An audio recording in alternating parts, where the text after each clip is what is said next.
हमारे मांगा की स्टार्टिंग में हमें एक घने जंगल को दिखाया जाता है। अब हमें इस जगह के बारे में बताया जाता है। गुआंगडोंग प्रोविंस यानफू काउंटी के करीब यहाँ बहुत अरसा पहले दो एब्सोल्यूट मार्शल मास्टर्स के दरमियान एक डिस्ट्रक्टिव फाइट हुई थी। इस फाइट के रिजल्ट में एक जॉइंट एक्सप्लोजन हुआ जिसने एक वैली को क्रिएट कर दिया। ये वैली आजकल नो लाइफ वैली के नाम से जानी जाती है, जो हमेशा फोग में लिपटी रहती है। कहा जाता है कि जो भी इस वैली में एंटर होता है कभी वापस नहीं आता। नो लाइफ वैली एक ऐसी जगह है जो इंसानों को उनकी एग्जिस्टेंस से महरूम कर देती है। फिर हमें वैली के एंट्रेंस रास्ते पर एक लड़के को दिखाया जाता है जो फोग के अंदर से बाहर निकल रहा होता है। वो अपनी तेज़ मूवमेंट से आगे बढ़ रहा होता है।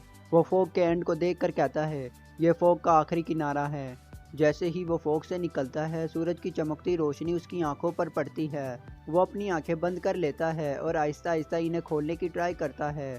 फिर वो खुशी से कहता है फाइनली। जब वो आसमान में परिंदों को उड़ता देखता है तो हैरत और खुशी से कहता है वाह। फिर वो तितलियों को उड़ते हुए देखकर खुश होकर कहता है यहाँ लाइफ है, ये जगह लाइफ से भरी हुई है। वो इर्द गिर्द की हरियाली और बहते हुए झरने को देखता है और खुशी से कहता है ग्रेट प्लेन्स, मैं वापस आ गया, ये वाकई ग्रेट प्लेन्स है। आखिरकार वो इमोशनल होकर रोने लगता है और कहता है हाँ, ये वाकई ग्रेट प्लेन्स है। अब हमें गुआंगडोंग प्रोविंस के माओमिंग काउंटी का सीन दिखाया जाता है, जहां हमें एक छोटे से सराय को दिखाया जाता है जिसे स्लीपिंग ड्रैगन इन के नाम से जाना जाता है। इस सराय के बाहर एक पर्सन अपने साथ खड़े मिडिल एज मैन से कहता है स्लीपिंग ड्रैगन इन इतना छोटा है। यह सुनकर मिडिल एज मैन कहता है तुम शायद यहाँ के नहीं हो, लेकिन माओमिंग ही नहीं इवन पूरे गुआंगडोंग में कोई इस सराय को नीचे नहीं दिखा सकता। यह सुनकर वो शख्स हैरत से कहता है वाकई। मिडिल एज मैन कहता है इस सिराय के पिछले ओनर जियानमा गुआंगडोंग के 10 ग्रेट शेफ्स में गिने जाते थे। मैंने सुना है कि उनके पास अब भी वही स्किल्स है। यह सुनकर वो शख्स तारीफ करते हुए कहता है वाह। मिडिल एज मैन अफसोस से कहता है लेकिन इससे क्या फ़ायदा। साथ वाला बंदा पूछता है तुम्हारा क्या मतलब। मिडिल एज मैन जवाब देता है वो अब खाना नहीं बना सकते। अब हमें सिराय के अंदर का सीन दिखाया जाता है, जहां हमें एक बूढ़े आदमी को दिखाया जाता है जो बहुत कमज़ोर होता है। वो शराब का गिलास उठाकर पीने की ट्राई करता है, लेकिन कमज़ोरी की वजह से गिलास उसके हाथ से गिर जाता है।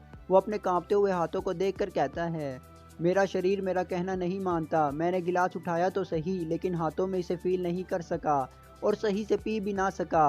मैं बहुत ज़्यादा जी चुका हूँ। फिर वो अफसोस से कहता है मैं सिर्फ इतना चाहता था कि स्लीपिंग ड्रैगन इनका खाना बेस्ट हो, लेकिन अब ऐसा नहीं रहा। मेरा दूसरा बेटा जियांगमा खाना पकाने की पूरी ट्राई करता है, लेकिन वो अभी भी लैकिंग कर रहा है। फिर वो एक दुख भरी आह भरते हुए कहता है ओह हियानमा, 10 साल पहले मैंने इसे इंपीरियल एग्ज़ाम पास करने के बाद सिविल ऑफिसर बनने के लिए भेजा। मैंने उसे कहा था कि एक ट्रू मैन बनने के लिए दुनिया में जाना ज़रूरी है। मुझे उसे चंद सिक्कों और कुछ डम्पलिंग्स के साथ भेजना नहीं चाहिए था। मेरे लालच ने मेरे बेटे को मौत के घाट उतार दिया। ये सब मेरी ही गलती है। एक फादर जो अपने बेटे को मौत की तरफ धकेल दे सज़ा के लायक है। फिर वो कराते हुए कहता है हियोन मेरे प्यारे बेटे हियोन। इतने में दरवाज़ा खुलता है और कोई पर्सन अंदर एंटर होता है। बूढ़ा आदमी बगैर देखे कहता है आज के लिए सिराय बंद है। फिर वो गौर से इस शख्स को देखता है और हैरान होकर कहता है क्या मैं नशे में हूँ, क्या ये ड्रीम है। वो शख्स कहता है फादर मैं वापस आ गया हूँ। बूढ़ा आदमी हैरत से कहता है ये आवाज़, ये ड्रीम नहीं हो सकता। बूढ़ा आदमी बुड़बुड़ाते हुए अपनी जगह से उठता है, जिससे वाइन की बोतल नीचे गिर जाती है। वो लपक कर अपने बेटे के पास जाते हुए कहता है ये ड्रीम नहीं है, ये कोई हेलुनेशन भी नहीं है। बूढ़ा आदमी हैरानी से अपने बेटे को छूते हुए कहता है हियोन क्या तुम वाकई मेरे बेटे हो, तुम जिंदा हो, तुम अभी भी जिंदा हो। हियोन अपने फादर को गले लगाते हुए कहता है हाँ फादर, आपका बेटा हियोन जिंदा है और वापस आ गया है। बूढ़ा आदमी रोते हुए कहता है हियोन ये वाकई तुम हो, मैं बिलीव नहीं कर सकता। 10 साल बाद तुम बिल्कुल वैसे ही लौट आए हो जैसे तुम गए थे। इतने में हियोन का ब्रदर जियांगमा सीढ़ियों से उतर कर आता है और सामने का मंजर देखकर हैरान हो जाता है। कुछ देर बाद हमें वो तीनों बेंच पर बैठे दिखाई देते हैं। हियोन हैरत से कहता है मुझे यकीन नहीं आ रहा कि मेरी एक भतीजी है। यह सुनकर जियांग गुस्से से कहता है तुम हंस रहे हो ब्रदर, तुम हंस कैसे सकते हो। हियोन माफ़ी मांगते हुए कहता है मुझे माफ़ करना, लेकिन एक भतीजी के बारे में सुनकर खुशी रोक नहीं सका। जोंग गुस्से से कहता है तुम बगैर कुछ कहे गायब हो गए, सब लोग तुम्हारी मौत की वजह से सदमे में थे। तुम्हें अंदाज़ा भी है कि तुम्हारी मौत का सुनकर हमें कैसा फील हुआ। फिर वो गुस्से में टेबल पर मुक्का मारता है और कहता है ब्रदर तुम मरे भी नहीं थे, फिर भी तुमने हमारे दिल तोड़ दिए। बेहतर होता कि तुम कभी वापस ना आते। बूढ़ा आदमी जोंग को टोकते हुए कहता है जियोंग यह सुनकर जियोंग गुस्से में वहाँ से जाते हुए कहता है, मुझे माफ़ करना फादर, मैं ऊंची आवाज़ में बोला। जियोंग के जाने के बाद बूढ़ा आदमी ह्योन से कहता है, ह्योन उम्मीद है तुम जियोंग को समझोगे, इसने ये बातें गुस्से में कही, वो तुमसे हेट नहीं करता। ह्योन उदासी से जवाब देता है, जी फादर। बूढ़ा आदमी कहता है, वैसे मैं वाकई खुश हूँ कि तुम वापस आ गए। ये कहकर वो खांसने लगता है। ह्योन अपने फादर को खांसते हुए देखकर सोचता है, ये क्या, ये फालिज है। देखने में तो वो ठीक लग रहे हैं, लेकिन मुझे जल्दी इसका क्योर करना होगा। बूढ़ा आदमी पूछता है, तो अब तुम्हारा आगे करने का क्या इरादा है? ये सुनकर ह्योन अपने फादर की तरफ देखते हुए कहता है, मैं सोच रहा हूँ कि चूँकि मेरे पास अब भी सिविल ऑफिसर बनने की क्वालिफिकेशन है, तो मैं लोकल एडमिनिस्ट्रेटिव ऑफिस जाऊँगा। यह सुनकर फादर खुश होकर कहता है, ये बहुत अच्छा प्लान है, लेकिन खुद को ज़्यादा पुश मत करो। सबसे इम्पोर्टेंट चीज़ तुम्हारी हेल्थ है, और दूसरी इम्पोर्टेंट चीज़ भी तुम्हारी हेल्थ ही है। यह सुनकर ह्योन उदासी से मन में सोचता है, मुझे यकीन है कि मेरे फादर के दिल में बहुत से क्वेश्चंस हैं, जैसे कि मैंने इन पिछले 10 सालों में क्या किया है, लेकिन वो एक भी क्वेश्चन नहीं कर रहे। शायद इसलिए कि वो अपने बेटे को जो अभी लौटा है हर्ट नहीं करना चाहते।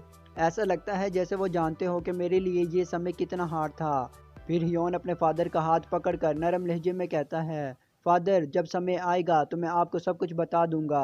फिर वो कहता है, अब जब मैं इसके बारे में सोच रहा हूँ, मुझे वुन और यून कहीं नज़र नहीं आ रहे, वो कैसे हैं? फिर ह्योन पूरे घर को स्कैन करता है। वो एक कमरे में जियोंग और उसकी वाइफ को, और दूसरे कमरे में उनकी बेटी सियोल को देखता है। फिर वो खुद से कहता है, मैं इस घर में सिर्फ 4 लोगों को सेंस कर सकता हूँ। फादर उसे उसकी सिस्टर वुन के बारे में बताता है, तुम्हारी बहन वुन, तकदीर ने उसे वैंग्रांड गिल्ड का आउटर डिसाइपल बना दिया। यह सुनकर ह्योन मन में सोचता है, वैंग्रांड गिल्ड ये एक बहुत बड़ी अलायंस है और 9 क्लैंस अलायंस का पार्ट है। ये सबसे बड़ी गिल्ड है मेंबर्स की तादाद के लिहाज से। ये एक एंशिएंट ऑर्गेनाइजेशन है और बहुत ज़्यादा दबदबा रखती है।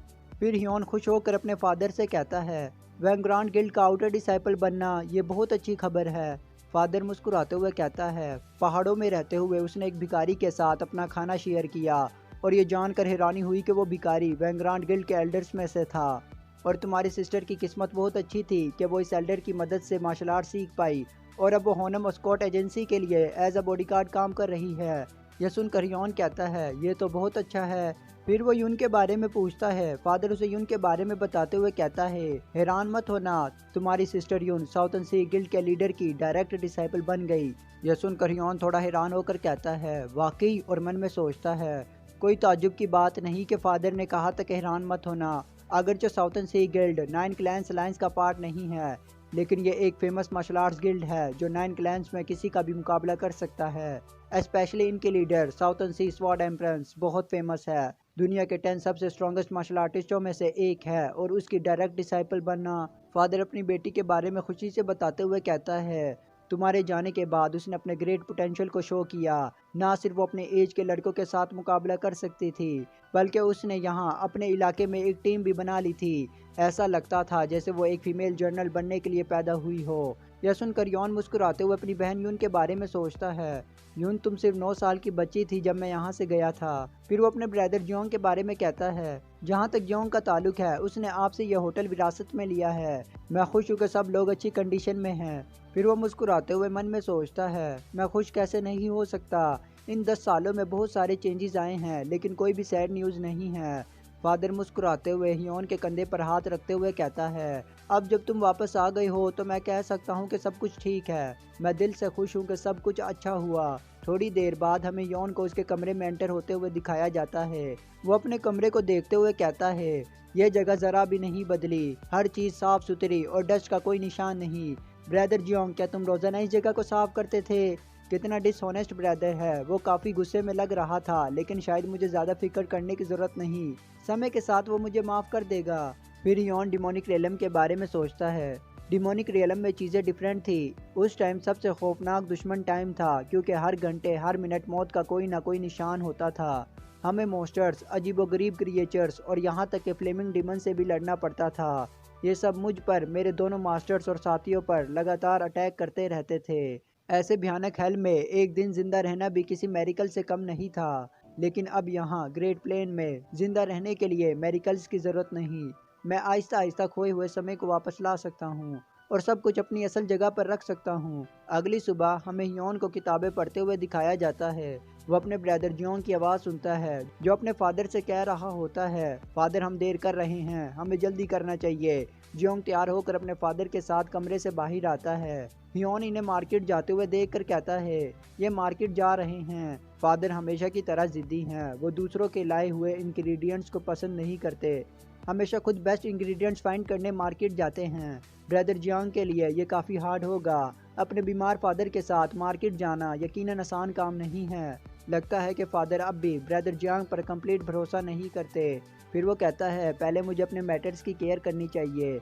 अगला सीन हमें माओमिंग काउंटी के सेंट्रल स्ट्रीट का दिखाया जाता है। वहाँ हम योन को देखते हैं जो चलते हुए आसपास के नज़ारे को देखते हुए कहता है, ये समुद्री बंदरगाह के रास्ते पर तो है लेकिन यहाँ बहुत ज़्यादा लोग हैं। फिर वो दूर से एक बिल्डिंग को देखकर कहता है, ओ ये तो। फिर वो करीब जाकर कहता है, ये गोल्डन क्लैन के सबसे ग्रेट मर्चेंट गिल्ड के सेंट्रल ऑपरेशन में से एक गोल्डन हाउस है। जब मैं बच्चा था मेरी विश थी मैं यहाँ सिर्फ एक बार अंदर जा सकूं, लेकिन अब गोल्डन हाउस मुझे ज़्यादा इम्प्रेस नहीं कर सकता। डिमोनिक रियलम में इससे कहीं ज़्यादा हैरानकुन कैस्टल थे और साथ ही वो डिमोनिक मॉन्स्टर भी। मेरे शमन मास्टर ने इन्हें डिमोनिक फेडर्स का नाम दिया था। मेरे मास्टर डिमोनिक रियलम के एक सुप्रीम बीइंग थे। उन डिमोनिक मॉन्स्टर्स के मुकाबले में यहाँ के डिमोनिक कल्ट और ब्लड कल्ट उनके लिए बच्चों का खेल है। फिर वो कहता है, खैर अब मैं इन्हें दोबारा नहीं देखूंगा, लेकिन मैं सोचता हूँ क्या उनमें से कोई अब भी जिंदा होगा। अगला सीन हमें लोकल एडमिनिस्ट्रेटिव ऑफिस का दिखाया जाता है जहाँ योन चलते हुए आता है। गार्ड उसे देखकर कहता है, वहीं रुक जाओ, तुम कौन हो। योन एक प्लेट दिखाते हुए कहता है, मैं जॉब के लिए आया हूँ, ये मेरी सर्टिफिकेशन का प्रूफ है। गार्ड गौर से प्लेट को देखता है और उसे अंदर जाने की परमिशन दे देता है। योन अंदर एंटर होते हुए ऑफिस की तरफ जाने लगता है। अगले सीन में हमें योन को ऑफिस से बाहर निकलते हुए दिखाया जाता है। योन ऑफिस से बाहर निकलते हुए खुद से कहता है, नाकाबिले यकीन, मैंने कभी इसके बारे में सोचा तक नहीं था। गार्ड उसे जाते हुए देखकर कहते हैं, उफ, तकरीबन इस बंदे की वजह से मैं अपनी जॉब खो बैठा था। दूसरा गार्ड कहता है, इसे पहले बताना चाहिए था कि वो यहाँ किस लिए आया है। योन रास्ते में चलते हुए सोचता है, यहाँ तक कि मैंने इतनी हार्ड स्टडीज़ की लेकिन मैं फिर भी गवर्नमेंट गार्ड नहीं बन सका। कितने अफसोस की बात है, क्या यही लाइफ है विदाउट जॉब के। 10 साल पहले मैंने इंपीरियल एग्ज़ाम पास किया था। अब ये लोग कहते हैं कि गवर्नमेंट ऑफिस की पोजीशनें 2 दिन पहले ही फुल हो चुकी हैं। क्या मेरी विशेष बहुत ज़्यादा थी। फिर वो एक गहरी सांस छोड़ते हुए कहता है, मुझ जैसा पर्सन जिसने स्ट्रॉन्गेस्ट डीमन किंग को डिफीट किया और डिमोनिक रियलम से एस्केप किया, लेकिन अब मुझ जैसे सुप्रीम को एक ऑफिशियल जॉब भी नहीं मिल सकती। ये ज़िंदगी में किस तरह का मजाक है।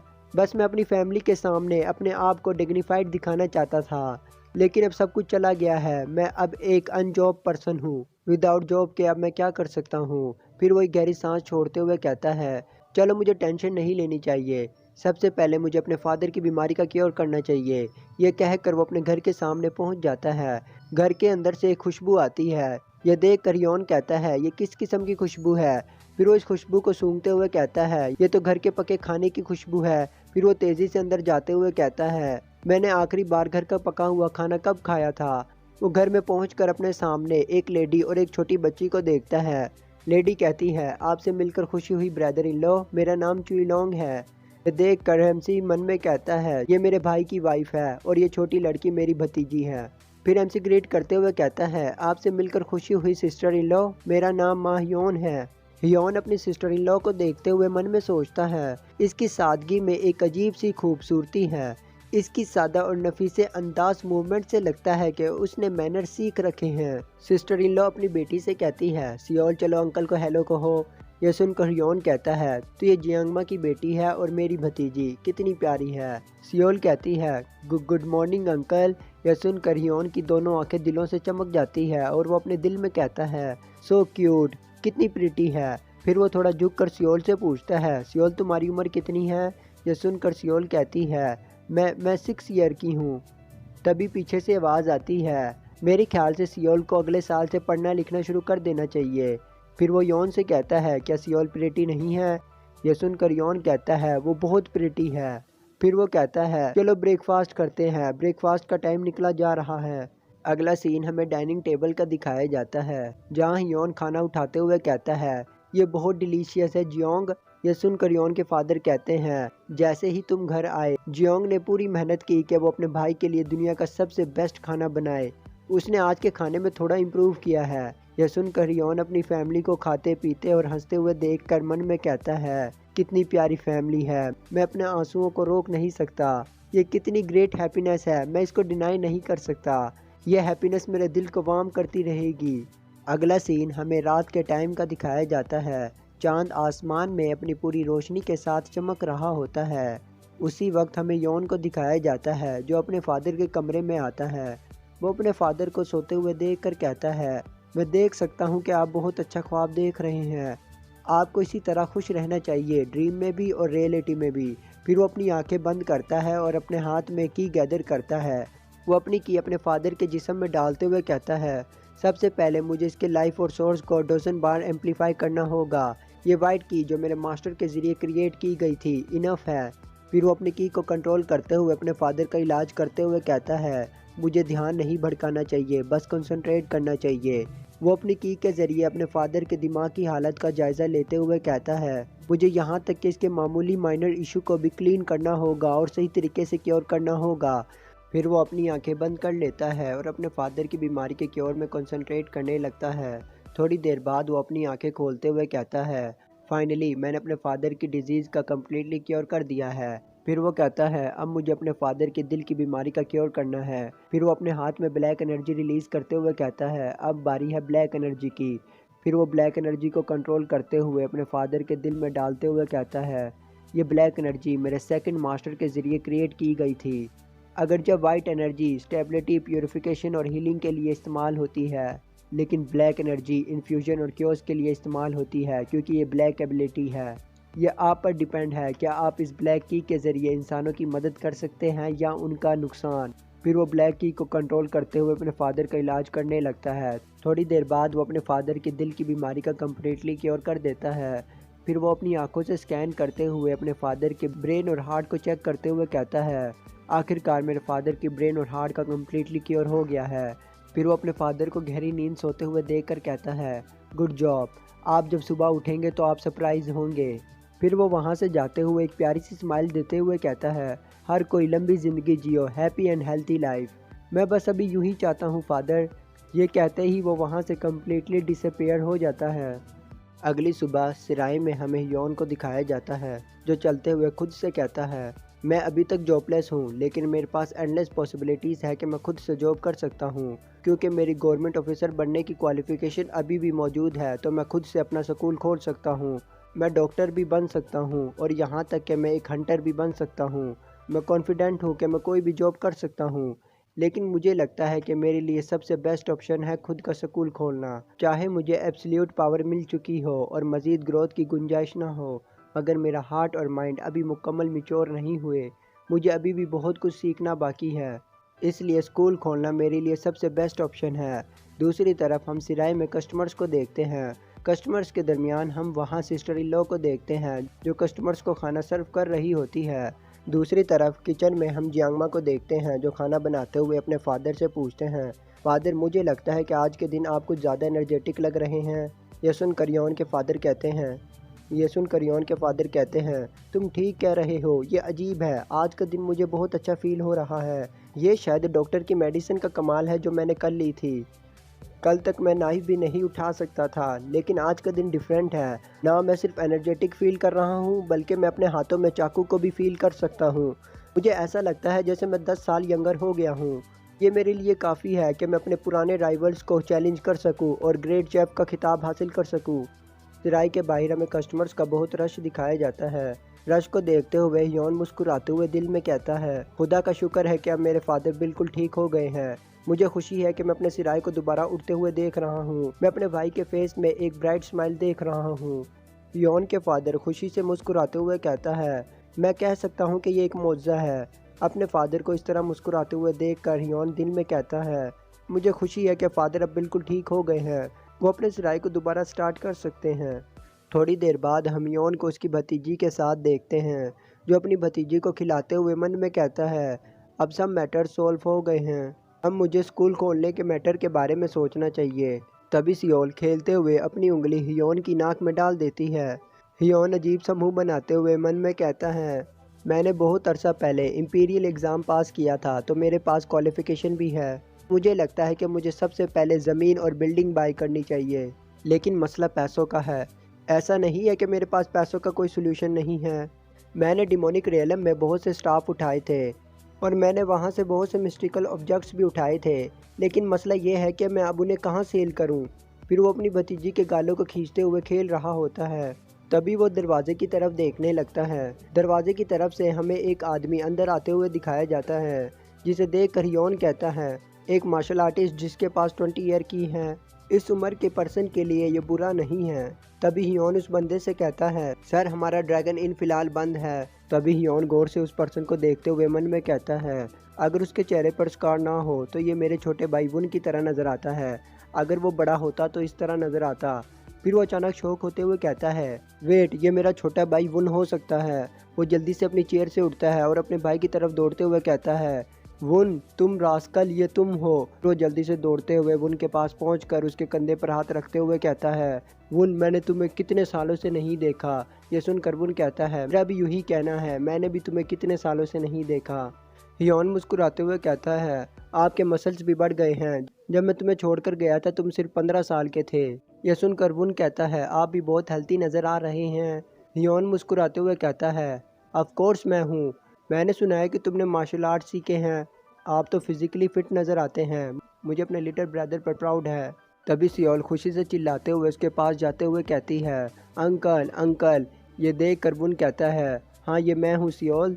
फिर वुन सियोल को अपनी गोदी में उठा लेता है। सियोल कहती है, अंकल वुन ये तुम हो, मैंने तुम्हें बहुत याद किया। ये सुनकर वुन कहता है, मैंने भी तुम्हें बहुत याद किया।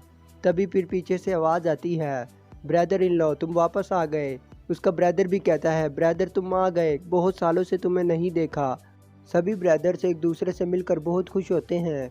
तभी बुढ़ाव गुस्से से चिल्लाते हुए कहता है, जियोंग तुम लानती छोकरे, एज अ चीफ तुम किचन को कैसे लीव कर सकते हो? अभी तुमने खाना पकाना स्टार्ट ही किया था।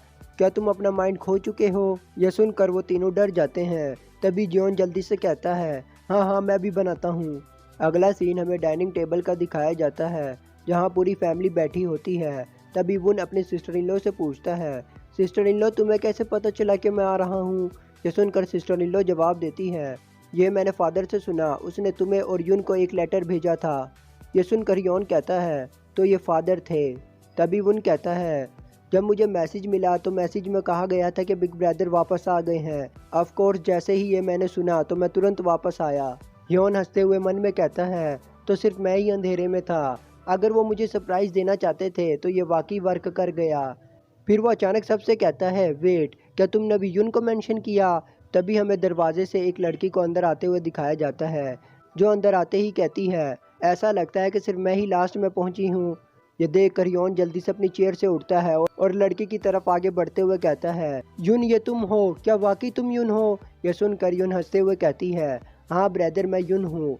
यह सुनकर योन जल्दी से उसे गले लगा लेता है और मन में खुद से कहता है, आखिरकार हमारी माँ फैमिली का फाइनल मेंबर पहुंच चुका है।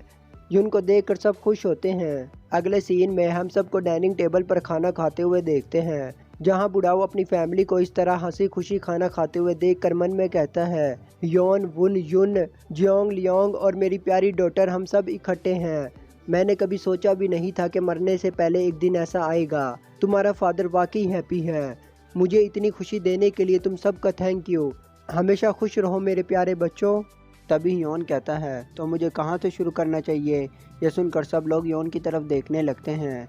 योन कहता है, ये 10 साल पहले की बात है जब मैं घर से निकला था। उस टाइम मैं यानफू काउंटी को छोड़कर यानबू प्रीफेक्चर की तरफ जा रहा था। यह सुनकर बूढ़ा आदमी शौक होते हुए कहता है, यानबू प्रीफेक्चर जिसे मैं जानता हूँ, ये तो एक शॉर्ट डिस्टेंस है। अगर हम घोड़े के बगैर सफ़र करें तो वहाँ पहुँचने में 15 दिन से ज़्यादा का टाइम नहीं लगेगा। यह सुनकर योन साइलेंट रहता है। बूढ़ा आदमी पूछता है, आखिरकार तुम्हारे साथ हुआ क्या? योन आगे कहता है, ये एक एक्सीडेंट था। बदकिस्मती से मैं एक डेथ बैरियर में फंस गया जो एक मार्शल आर्टिस्ट के ज़रिए क्रिएट की गई थी। ये सुनकर सब लोग हैरान होते हुए कहते हैं, एक डेथ बैरियर? फिर तुम जो कह रहे हो इसका मतलब है कि तुम 10 साल से एक डेथ बैरियर में फंसे हुए थे? तभी यून उस जगह के बारे में सोचते हुए मन में कहती है, एक डेथ बैरियर यानफू प्रीफेक्चर के करीब। यह सोचकर वो शौक होते हुए चिल्लाते हुए कहती है, नो लाइफ वैली। इसका मतलब तुम नो लाइफ वैली में फंसे हुए थे, जहाँ जो भी एंटर होया वो जिंदा लौट कर नहीं आया। यह सुनकर सब लोग शौक हो जाते हैं।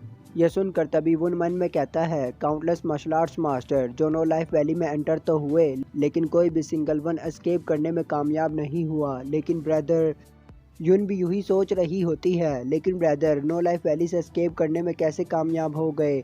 वो जगह जहां काउंटलेस मार्शल आर्ट्स ने घुटने टेक दिए, बस कैसे?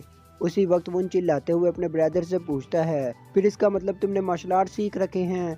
यह सुनकर योन पूछता है, क्या तुम लोग क्यूरियस हो? फिर वो अपना ओरा रिलीज करने लगता है। उसके ओरा की फोर्स इतनी ज़्यादा होती है कि आसपास के टेबल्स भी उड़ने लगते हैं। ये देखकर वो सब लोग शॉक हो जाते हैं और उनके मुंह हैरत से फटे के फटे रह जाते हैं।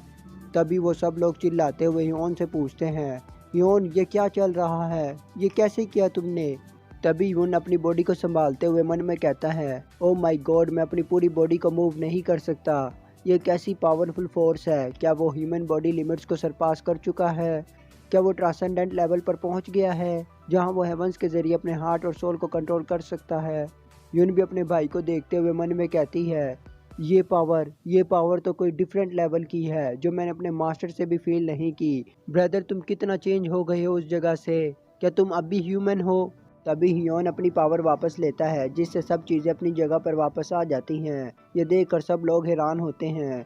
तभी हियोन मुस्कुराते हुए कहता है, इस पावर की हेल्प के ज़रिए मैं उस जगह से बाहर निकला। अगला सीन हमें बाजार का दिखाया जाता है, जहां हम योन को देखते हैं जो चलते हुए खुद से कहता है, मेरी पूरी फैमिली शौक थी, लेकिन ये ठीक है, उन्हें जल्द या बदीर मेरी पावर्स के बारे में पता चलना ही था। उन्हें सच्चाई बताकर अब ये ठीक है, लेकिन मैंने डेथ बैरियर के पीछे के वर्ल्ड के बारे में नहीं बताया। मेरे मार्शल आर्ट्स की पावर ही इन्हें शौक करने के लिए काफ़ी है। अगर मैं उन्हें अपने फेरी टेल एडवेंचर के बारे में बताऊं तो ये कुछ ज़्यादा नहीं हो जाएगा? जैसा कि मेरे टू मास्टर्स के बारे में स्टोरी है। जब मैं नो लाइफ वैली से गुजर रहा था तो उस मूवमेंट दो अल्टीमेट सुप्रीम मास्टर्स ने एक अल्टीमेट अटैक किया, जिसके क्लोयन की वजह से एक ज़ोरदार धमाका हुआ। उसके शॉकवेव की वजह से डेथ बैरियर हिल गया, जिसकी वजह से मैं अंदर खींचा गया, जहां मेरी पूरी लाइफ चेंज हो गई। अगर वो मेरे टू मास्टर्स ना होते तो मैं डेफिनेटली मर चुका होता। जब उन टू मास्टर्स ने मुझे एज अ विक्टिम देखा तो उन्होंने अपनी मिस्टेक को एक्सेप्ट किया और मुझे अंदर ले लिया और मेरी केयर की। मैंने 40 साल तक उस हेल जैसी जगह में सर्वाइव करने के लिए स्ट्रगल किया। ये कहना गलत नहीं होगा, वो मेरे सेकंड पेरेंट्स थे, वो दो मास्टर जो मेरे फैमिली की तरह थे। आज की रात चांद को देखते हुए मैं हर किसी को बहुत मिस कर रहा हूँ। मेरे मास्टर्स जो डिमोनिक मॉन्स्टर्स के ज़रिए डिवोवर किए गए थे, और मेरे कॉमरेड्स जो हमेशा कहते थे कि एक दिन यहाँ से निकलकर पूरे मार्शल आर्ट्स वर्ल्ड को रूल करेंगे। जैसे ही वो अपने घर के करीब पहुँचता है तो अचानक वो रुक जाता है और अपने सेंस से पता लगाते हुए कहता है, मैं एक ग्रुप को सेंस कर सकता हूँ जो सिराई के इर्द गिर्द चक्कर लगा रहे हैं। ये तकरीबन 50 के लगभग हैं। ये देखकर वो तभी गुस्से से कहता है, किसकी हिम्मत हुई यहाँ आने की? फिर वो वहाँ से उछलते हुए हवा में पहुँचता है और हवा में खड़ा हो जाता है और अपनी फैमिली की तरफ देखते हुए कहता है, मैं अपनी फैमिली की पीसफुली नींद को डिस्टर्ब नहीं कर सकता। फिर वो अपनी एक टेक्निक इस्तेमाल करता है, जिसकी वजह से हम देखते हैं कि एक डार्क एनर्जी पूरी जगह को घेरने लगती है और आसपास एक दूसरा डायमेंशन बनाने लगती है। ये एनर्जी सब एसेसन को घेरने लगती है और एक छोटे से डायमेंशन में उन सबको कैद कर लेती है। तभी ह्यूमन डायमेंशन के अंदर आता है। ये देखकर एक एसेसन चिल्लाते हुए कहता है, ये एक पॉकेट डायमेंशन है, हम एक पॉकेट डायमेंशन में फंस चुके हैं। और वो ह्यूमन की तरफ देखते हुए कहता है, और वो आदमी कौन है? तभी ह्यूमन अपना प्रेशर रिलीज करते हुए कहता है, तुम लोग कहाँ से आए हो? इस प्रेशर की वजह से उनके मुंह और कान से खून निकलने लगता है और वो दर्द से चिल्लाने लगते हैं। एक असेसन दर्द से कहता है, हम इससे निकल नहीं सकते, नहीं, और मैं अपने माउथ को भी मूव नहीं कर सकता। तभी ह्यूमन उनके माउथ को कंट्रोल करते हुए इन्फॉर्मेशन निकालने की ट्राई करता है, लेकिन वो असेसन अपने माउथ को ज़ोर से दबा लेते हैं, जिससे कोई इन्फॉर्मेशन बाहर ना निकले। लेकिन ह्यूमन फिर भी उनसे इन्फॉर्मेशन निकलवा लेता है। वो दर्द से चिल्लाते हुए कहते हैं, ये हेवनली ड्रैगन अलायंस है। ये सुनकर ह्यूमन कहता है, सिर्फ मैं यूं ही इन्फॉर्मेशन निकलवा सका। फिर वो गुस्से से कहता है, हेवनली ड्रैगन अलायंस, तुम्हें मेरे घर 50 मार्शल आर्टिस्ट को भेजने की ज़रूरत क्या पड़ी? मैंने कभी इसके बारे में नहीं सुना कि एक छोटे से सिराय के लिए 50 टॉप मार्शल आर्टिस्ट को भेजना। फिर वो गुस्से से अपना ऑरा रिलीज़ करते हुए कहता है, तुम्हारे यहाँ आने का पर्पज़ क्या है? इस प्रेशर में आकर एसेसन दर्द से चिल्लाते हुए कहते हैं, हम एक डिसाइपल को किडनैप करने आए हैं। वो साउथर्न सी स्वॉर्ड एम्प्रेस की डिसाइपल है। ये सुनकर योन गुस्से से कहता है, तो तुम लोग मेरी यून को किडनैप करने आए हो। योन अपने गुस्से को कंट्रोल करते हुए कहता है, डार्क फैमिली अलायंस मेरी सिस्टर यून को टारगेट कर रही है। मैं इस मैटर में इन्वॉल्व नहीं होना चाहता था, लेकिन अब ये सुनने के बाद पॉसिबल नहीं रहा। मुझे इनकी रूट्स को जड़ से उखाड़ना चाहिए। अगर मैं इन पर मर्सी करूंगा तो ये दोबारा ग्रो होंगे। तभी ह्योन उन्हें हिप्नोटाइज करते हुए पूछता है, चलो मुझे बताओ, डार्क फैमिली अलायंस का हेडक्वार्टर कहाँ है। ये सुनकर एसेसन जवाब नहीं देते। ये देख कर ह्योन कहता है, वो मेरे क्वेश्चन का आंसर क्यों नहीं दे रहे? क्या मेरी स्किल में कोई कमी है? फिर वो कहता है, नहीं ऐसा नहीं हो सकता। इसका मतलब है कि इनमें से कोई भी हेडक्वार्टर की लोकेशन को नहीं जानता। क्या ये कोई ऐसी ऑर्गेनाइजेशन है जो छुपी हुई है? मुझे अब उन्हें ट्रैक करने में थोड़ी दिक्कत उठानी पड़ेगी। चलो अब मुझे इनसे क्वेश्चनिंग की लाइन को चेंज कर पूछना चाहिए। फिर वो पूछता है, तुम लोग कहाँ से आए हो? ये सुनकर कोई भी असिस्टेंट जवाब नहीं देता। ये देख कर युमसुक को गुस्सा आने लगता है और वो गुस्से से कहता है, फिर से? क्या वो फिर से कुछ नहीं जानते? तभी सब असैसिन आउट ऑफ कंट्रोल होने लगते हैं और योन की तरफ अटैक करने के लिए आगे बढ़ते हैं। ये देख कर योन कहता है, ये कितनी पावरफुल सोर्सरी स्पेल है। इनके माइंड जो मेरी पावर में झगड़े हुए थे, रेजिस्ट कर रहे थे, लेकिन अब कोलैप्स हो गए। असैसिन जैसे ही योन के करीब पहुंचने वाले होते हैं, यह देखकर योन कहता है, जिसने भी इनके ऊपर पावरफुल स्पेल कास्ट किया है वो यकीनन एटलीस्ट सेज लेवल का होगा। जैसे ही तलवारें हियोन के करीब पहुंचती है, हियोन अपनी जगह से डिसअपियर हो जाता है। हियोन को अपनी जगह डिसअपियर देखकर सब असैसिन हैरान होते हुए कहते हैं, वो कहाँ गया? दूसरी तरफ हियोन अपीयर होते हुए कहता है, मैं टाइम का सबसे ग्रेटेस्ट मास्टर हूँ। वो कमीने मुझे पकड़ नहीं सकते क्योंकि मैं डिफरेंट हूँ। तभी योन अपनी एक टेक्निक इस्तेमाल करने लगता है। उसके इर्द गिर्द बबल टाइप एनर्जी क्रिएट होने लगती है। वो इस बबल टाइप एनर्जी को असैसिन की तरफ फायर करता है। ये एनर्जी असैसिन की तरफ जाते ही उनके जिस्मों को चीरने लगती है। असैसिन दर्द से चिल्ला रहे होते हैं। किसी का हाथ कट रहा होता है, किसी का सर कट रहा होता है। हम हर तरफ खून ही खून देखते हैं। थोड़ी देर बाद हम इस एनर्जी के ब्लास्ट की वजह से ज़मीन पर एक बहुत बड़ा गड्ढा देखते हैं। गड्ढे के ऊपर हम योन को देखते हैं, जो नीचे देखते हुए कहता है, लड़ते वक्त अपने दुश्मनों पर कोई मर्सी ना दिखाओ। ये मेरे एक कोलीग ने कहा था। लापरवाही मिस्टेक को दावत देती है और मिस्टेक्स खून रेजी का बाइस बनती है। तभी योन अपनी एक टेक्निक इस्तेमाल करता है जिसका नाम होता है स्पिरिचुअल बॉन्ड। यह टेक्निक इस्तेमाल करते ही हम उन असैसिन की सोल्स को देखते हैं जो चिल्लाते हुए बाहर निकल रही होती हैं। युमसुक उनसे पूछता है, चलो अब हम शुरू करते हैं अपनी दूसरी कंजर्वेशन। अगले सीन में हम योन को नो लाइफ वैली के बाहर देखते हैं, जो सामने की तरफ देखते हुए कहता है, ये यानफू काउंटी के करीब नो लाइफ वैली है। इस जगह मेरा एक अजीब सा कनेक्शन है। ये वो जगह थी जहां मैं पहली बार अपने 2 मास्टर्स से मिला था, और ये डिमोनिक रेलम का एंट्रेंस गेट भी है जो किसी नरक से कम नहीं। और मैंने सुना है कि डार्क हेवनली अलायंस की ब्रांच इसी इलाके में कहीं है। और वो तेज़ी से डार्क हेवनली अलायंस की ब्रांच को फाइंड करने लगता है। जैसे ही उसे वो ब्रांच मिलती है, वो अपनी जगह से डिसअपियर हो जाता है। अगले सीन में हम डार्क हेवनली अलायंस की ब्रांच को देखते हैं, जहां हम योन को देखते हैं जो अपनी आंखें बंद करते हुए इस जगह को सेंस करने लगता है। और वो इस जगह को सेंस करते हुए कहता है, यहाँ बहुत ज़्यादा लोग नहीं हैं। ये लोग उन असैसिन से डिफरेंट नज़र आते हैं। तभी उसकी नज़र एक लड़के पर पड़ती है, जिसे देखकर वो कहता है, ओहो, ये लड़का इन लोगों से थोड़ा स्पेशल है। फिर वो एक और मैन को देखता है, जिसे देखकर वो कहता है, एक मास्टर जो फर्स्ट क्लास में भी बेस्ट कहा जा सकता है इनमें छुपा हुआ है। क्या वो इनका लीडर हो सकता है? तभी वो कहता है, मुझे इन सब के साथ एक साथ डील करनी चाहिए। फिर वो अपनी एक टेक्निक इस्तेमाल करने लगता है जिसका नाम होता है लिथल मिडनाइट सन फिंगर्स। ये कहते ही योन के इर्द गिर्द धागों जैसी एनर्जी क्रिएट हो जाती है, जो अपने हाथों में एनर्जी गैदर करते हुए कहता है, ये टेक्निक एबलचोंग की है, जो मिडनाइट सन डिमोनिक किंग है, जो डिमोनिक कल्ट के one of the 8 great demon king में से एक है। मैंने एक बार उसे डिमोनिक मॉन्स्टर से रेस्क्यू किया था, जिसके बदले में उसने मुझे ये टेक्निक सिखाई। फिर वो इस टेक्निक से ज़ोरदार अटैक करते हुए सामने की तरफ फेंकता है।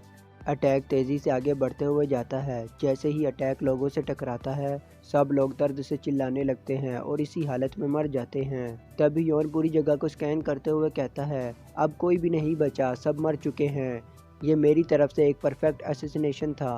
तभी योन कहता है, अब मुझे यहाँ अपनी एनर्जी वेस्ट करने की ज़रूरत नहीं, अब मुझे यहाँ से जाना चाहिए। अगला सीन हमें सिराय का दिखाया जाता है, जहाँ हम जुन और सियोल को देखते हैं। सियोल हाथ में फ़ैन पकड़े खेलते हुए दौड़ रही होती है। तभी पीछे से युन उसे वार्न करते हुए कहती है, सियोल ध्यान से खेलो, अगर तुम गिर गई तो तुम्हें चोट लग जाएगी। तभी सियोल सामने किसी से टकरा जाती है। सियोल उस पर्सन को देखती है और खुशी से चिल्लाते हुए कहती है, अंकल। दरअसल ये पर्सन हियोन होता है। हियोन कहता है, सियोल तुम इतनी जल्दी उठ गई। तभी सियोल की नज़र हियोन के कंधे पर बैठी बिल्ली पर पड़ती है, जिसे देखकर वो कहती है, अंकल ये देखकर हियोन कहता है, ओ ये तुम्हारा नया फ्रेंड है, इसका नाम स्नोवी है। ये सुनकर बिल्ली का मुंह उतर जाता है। तभी सियोल उस बिल्ली को प्यार से देख रही होती है। हियोन उस बिल्ली को सियोल को देते हुए कहता है, अब से तुम दोनों इकट्ठे खेला करोगे। ये सुनकर सियोल खुश होते हुए कहती है, वाकई अंकल, वाह। फिर उस बिल्ली को प्यार करते हुए कहती है, स्नोवी। तभी यून हियोन से पूछती है, तुम्हें ये बिल्ली कहाँ से मिली और तुम इतनी सुबह कहाँ से आ रहे हो। ये सुनकर यून कहता है, मैं एक वॉक के लिए निकला था तो मुझे रास्ते में ये बिल्ली मिल गई। ये सुनकर यून कहती है, क्या तुमने कोई गलीज बिल्ली को तो नहीं उठा लिया। ये सुनकर यून अजीब सा मुँह बनाने लगता है। तभी यून सियोल से कहती है, सियोल जाके बिल्ली को पहले नहलाओ। फिर यौन हंसते हुए मन में कहता है, हाँ हाँ, ये दो बिल्लियाँ बहुत फ़ायदेमंद है। फिर वो बताता है, ब्लैक एंड वाइट इन दो बिल्लियों को मैंने खुद क्रिएट किया है। फिर हमें थोड़ी देर पहले का सीन दिखाया जाता है, जहाँ यौन पहाड़ पर खड़ा होता है और खुद से कहता है, ये मेरे ख्याल से कहीं ज़्यादा सख्त ऑर्गेनाइजेशन है। ये कहना गलत नहीं कि वो बहुत बड़ी ऑर्गेनाइजेशन है। ये मुझे परेशान कर रही है। मैं इतनी दूर से यहाँ इनकी ब्रांच में आया, लेकिन मुझे यहाँ कुछ नहीं मिला। जब मैंने उनके लीडर की सोल को सर्च किया तो वो मेंबर के नेम और मार्शल आर्ट्स के लेवल के अलावा वो और कुछ नहीं जानता, और ना मुझे कोई ऐसा तरीका मिला जिससे वो अपने सुपीरियर से कांटेक्ट कर सके। फिर वो कहता है, मैंने उनकी पूरी ब्रांच को उड़ा दिया। जल्द या बदीर उनके मेंबर्स में से कोई यहाँ इन्वेस्टिगेशन के लिए आएगा और यूं ही मेरा चांस है। फिर यौन अपने दोनों हाथों में लाइफ ऑफ सोर्स को इकट्ठा करने लगता है। वो इस लाइफ ऑफ सोर्स के हेल्प से कुछ बनाने लगता है। थोड़ी देर बाद हम ब्लैक एंड वाइट बिल्लियों को देखते हैं जो इस लाइफ ऑफ सोर्स की हेल्प से बनी होती हैं। फिर यौन उन सोल्स की हेल्प से उन दो बिल्लियों में जाने डालने लगता है जो उसने पहले इकट्ठा की थी। दोनों बिल्लियों की आंखें सोल एनर्जी की वजह से चमक रही होती हैं। फिर हमें पहाड़ पर एक जोरदार रोशनी देखने को मिलती है। अगले ही लम्हे हम उन दो बिल्लियों को देखते हैं जो जिंदा हो चुकी होती हैं। युमसुक उन दो बिल्लियों को देखकर बहुत खुश होता है और मन में कहता है, कोई मुझ पर यकीन करेगा अगर मैं उनसे कहूँ कि मैंने लाइफ को क्रिएट किया है। फिर वो ब्लैक कैट की तरफ देखते हुए कहता है, ब्लैक कैट, अब से तुम यहाँ रहोगी और यहाँ नज़र रखना कि डार्क हेवनली अलायंस से कौन यहाँ इन्वेस्टिगेशन के लिए आता है।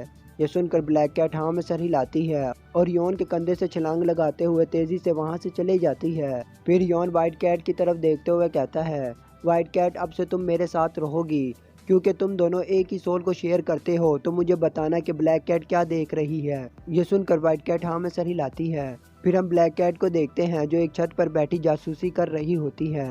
अब सीन सिराय की तरफ वापस आता है जहां यौन अपनी फैमिली को देखते हुए कहता है, मेरी पावर देखने के बाद मेरी फैमिली सिर्फ एक ही दिन के बाद नॉर्मल हो गई और हर एक ने हमेशा की तरह मेरे साथ नॉर्मली ट्रीट किया।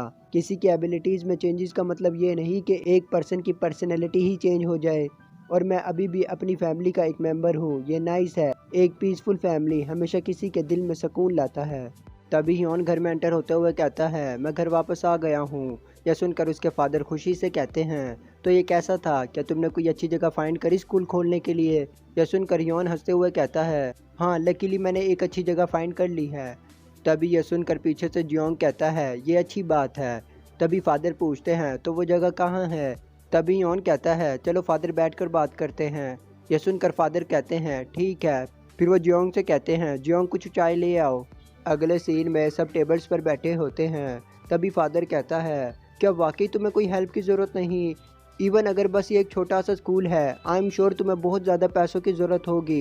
हियोन का ब्रदर जियोंगमा भी यही कहता है, हाँ ब्रदर, तुम्हारे पास तुम्हारी फैमिली है, चलो ये करते हैं।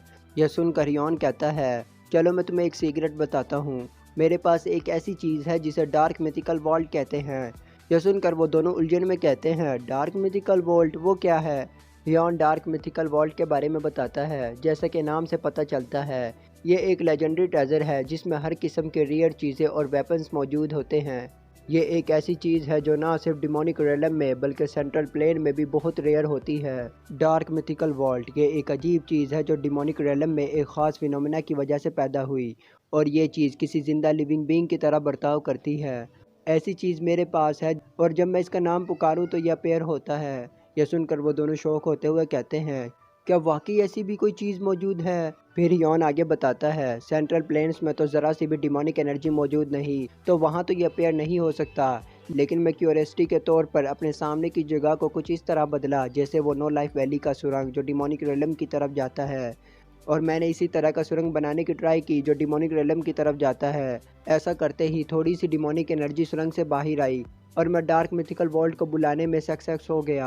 यह सुनकर जियोंग शौक होते हुए कहता है, अगर तुम्हारे पास ऐसी चीज़ मौजूद है तो फिर तुम्हें अपनी ज़िंदगी गुजारने के बारे में टेंशन नहीं लेनी चाहिए। तुम्हारे पास हर चीज़ मौजूद है, तुम जो चाहो कर सकते हो। तभी बूढ़ा आदमी कहता है, फिर भी तुम्हें काम किए बगैर अपना टाइम वेस्ट नहीं करना चाहिए। एक पर्सन को हमेशा काम करते रहना चाहिए। अगर तुम लेज़ी पड़ गए सिर्फ इस वजह से कि तुम्हारे पास बहुत कुछ है, फिर तुम किसी एनिमल से डिफरेंट नहीं हो। यह सुनकर यौन मन में कहता है, हाँ ये किसी और के लिए नहीं है, ये मेरे लिए है। ये मेरे हार्ट और माइंड को ट्रेनिंग देने के लिए है। तभी यौन कहता है, सेंट्रल प्लेन्स में ऐसी बहुत सी जगहें नहीं हैं जो डार्क मिथिकल वॉलेट के ट्रेजर को खरीदने के कैपेबल हो। तो मैंने सोचा कि गोल्ड के कुछ टुकड़े बेचना काफ़ी होगा, और मैं सही था। थोड़े से गोल्ड के टुकड़ों को बेचने से मुझे बहुत ज़्यादा नोट मिले। यह सुनकर जियोंग हंसते हुए कहता है, वाकई तुम्हें बहुत ज़्यादा पैसे मिले, तो इसका मतलब तुम एक अच्छी जगह पर एक बहुत बड़ा स्कूल खोलने जा रहे हो। ये सुनकर यौन कहता है, मुझे एक बड़ा स्कूल खोलने की ज़रूरत नहीं, मैं बस एक छोटा सा स्कूल खोलना चाहता हूँ जहाँ मैं अपने स्टूडेंट से पीसफुली बात कर सकूँ। तभी फादर चाय पीते हुए पूछता है, हाँ तो क्या तुम्हें कोई अच्छी जगह मिली?